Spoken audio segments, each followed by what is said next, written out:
सेतू बांधायचं काम सुरू होतं.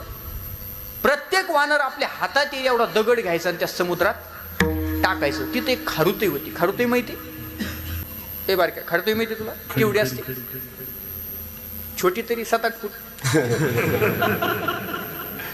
माणसं लय हुशार आहेत महाराज. माणसाने प्राण्यांसोबत सुद्धा नाते लावले. चंद्रासोबत आपलं काय नातं आहे? चंद्राला आपण काय म्हणतो? मामा. चंद्राला मामा. आणि मांजरीला माणसाने प्राण्यांसोबत सुद्धा चंद्राला मामा, मांजरीला मावशी. मग ठीक आहे, काय अडचण नाही. तू चंद्राला मामा म्हण, मांजरीला मावशी म्हण. पण माझा एक सरळ प्रश्न आहे, पटलं तर हो म्हण, नाही तर नाही म्हण. चंद्राला मामा आणि मांजरीला तू मावशी म्हणतो, मग बोक्याला मामा म्हणाल काय?